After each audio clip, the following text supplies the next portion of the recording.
Guadalajara, Jalisco, México, encierra una serie de hermosas leyendas. Nuestros abuelos y los abuelos de sus abuelos se encargaron de transmitir fabulosos relatos mezclados con distintas etapas históricas. Nuestra ciudad es muy rica en arquitectura. Guadalajara es afrancesada gracias al presidente Porfirio Díaz, el cual se encargó de darle un toque europeo a nuestro centro histórico. Nuestra catedral es de 1561, mandada a construir por el mismísimo rey de España, Felipe II. El Teatro Degollado es construido por Jacobo Gálvez en 1856, durante la Guerra de Reforma y la intervención francesa, y que en la actualidad es de talla mundial.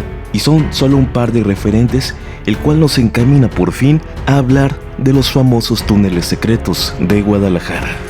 El Hospicio Cabañas, el Panteón de Belén y otros templos se suman a la flora histórica, y las cuales se piensan están conectados por pasadizos subterráneos por los que podían transitar desde personas a pie hasta hombres a caballo e incluso carrozas.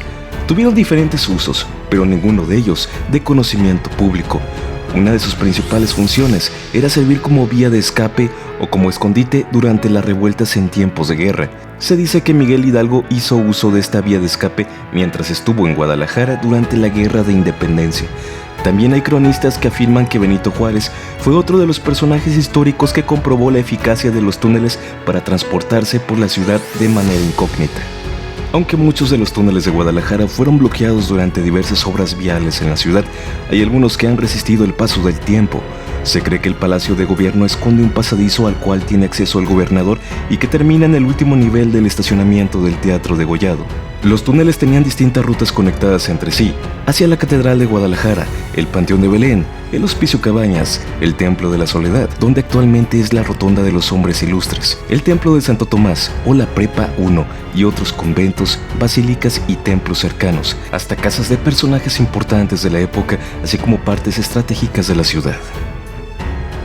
Todo esto lo he extraído de la página de la Secretaría de Turismo de Jalisco. Y justo aquí, llego a aclarar varios puntos que desacreditan y en cierta forma hace que bajemos un poco la intensidad emotiva que generan estas leyendas. Y la explicación más obvia la obtenemos del mismo Archivo Histórico de Guadalajara. La ciudad de Guadalajara se funda por los españoles en el Valle de Atemajac en el siglo XVI, debido a la presencia del río San Juan de Dios y otros afluentes de agua, como la Campana, el Chocolate, la Ermita de Zapopan, de Soquipan, los manantiales de Mexicalcingo, Agua Azul, que nutrían gran parte del caudal del río San Juan de Dios. Guadalajara era abundante del vital líquido. En 1731, casi 2 siglos después, se hace traer a Fray Pedro Antonio Buceta, lego de la Orden de los Franciscanos, maestro de arquitectura, ya conocido por la introducción que hizo del agua subterránea en la ciudad de Veracruz de 1723 a 1724, quien concluyó que la opción más viable era el aprovechamiento de las aguas subterráneas ubicadas al poniente de la ciudad, teniendo como indicador los pozos ubicados en esta zona, los cuales contenían agua suficiente y de excelente calidad. Y en 1731 se inicia la construcción de las galerías filtrantes o minas de agua a partir del aprovechamiento de los veneros y manantiales ubicados al poniente de la ciudad. La galería filtrante o canac, que es una técnica milenaria originada en el cercano oriente para llevar a la superficie aguas subterráneas por gravedad, se caracteriza por alumbrar con técnica minera aguas ocultas en abanicos aluviales. Se señala que existe variación en el tipo de aguas subterráneas captadas. Consiste esencialmente en un acueducto subterráneo, pozo horizontal o bocamina horizontal, que penetra en un acuífero y conduce agua por gravedad a la superficie. La captación del agua subterránea en el acueducto puede darse por filtración de las paredes o de un manantial en su piso o techo.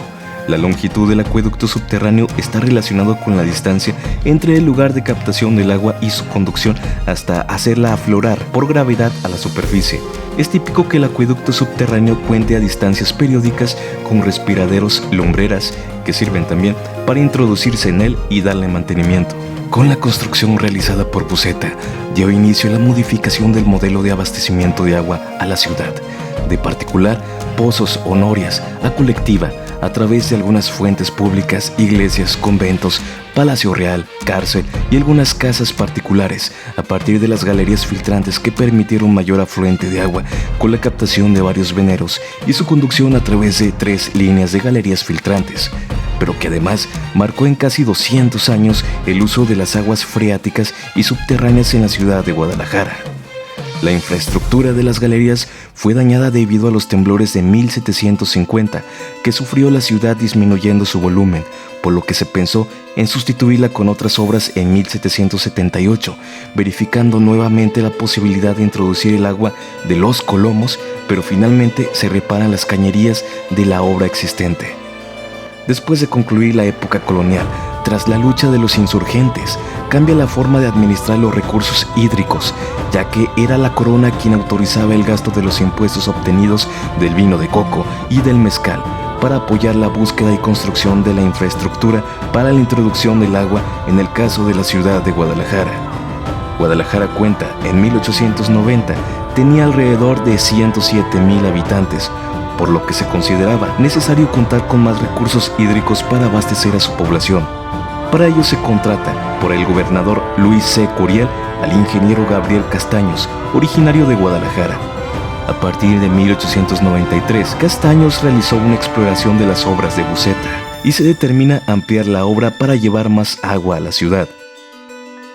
Hacia el sur y hacia el norte se trazaron las galerías filtrantes, con una pendiente de 1 al millar para que el canal de conducción y la galería que se conduce al oriente se dirija a la ciudad, y quedaron de la siguiente manera. El gobernador Curiel atribuye gran importancia a los colomos, adquiriendo de particulares por compraventa 248 hectáreas para proteger los manantiales, donde se construye una de las más modernas fuentes de abastecimiento de agua para la ciudad. Además se forma un bosque.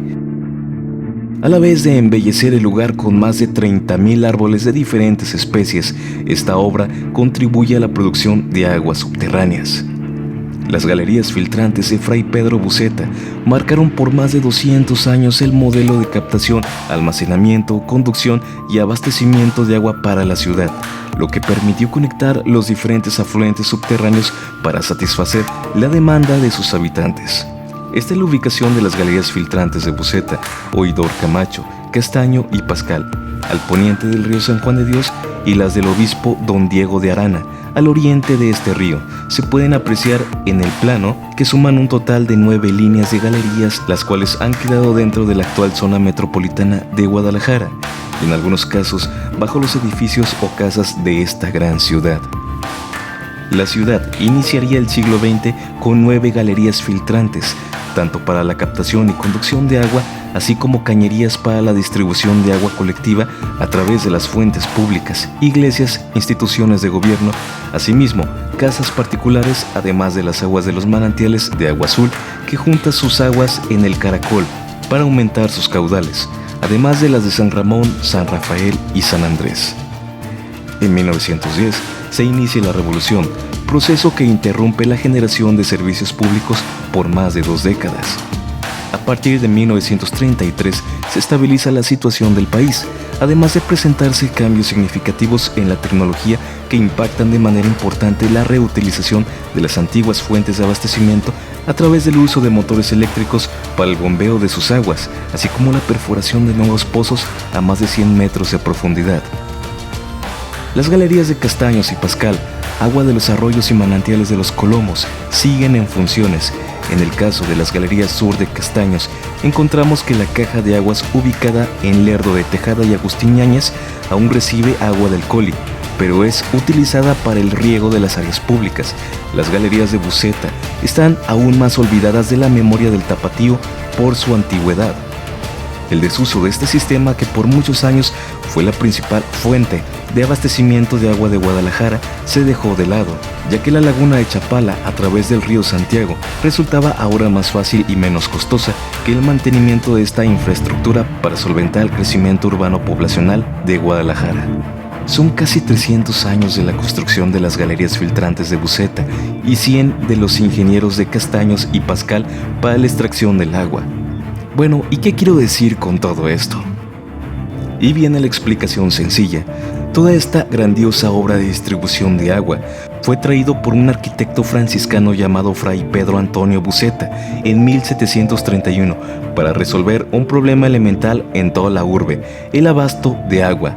de modo que siempre existió una red de túneles en Guadalajara. Cabe mencionar que en su totalidad las imágenes de gente explorando túneles secretos, secreto entre comillas, en el centro histórico o en casas antiguas, no es otra cosa más que en realidad que se toparon con el acceso a una de las ramificaciones de las galerías.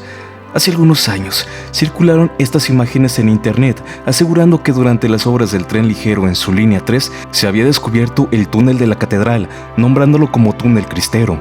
Obviamente reconocemos la forma y sabemos que es una galería, y así hay muchos casos más circulando en internet.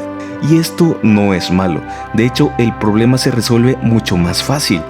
Quien conocía las rutas de las galerías filtrantes tenía a su favor una fabulosa manera de pasar desapercibido durante los conflictos bélicos. Para la Revolución de 1910 habían pasado ya 179 años desde la construcción de las galerías filtrantes. Durante la Guerra Cristera habían pasado 196 años. Ellos no las construyeron, pero quizá las usaron para su beneficio.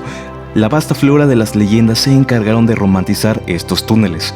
No dudo que se quedaran muchos tesoros. De hecho, a últimas fechas, muchos exploradores urbanos han descubierto espadas, monedas y más evidencias que atestiguan esto.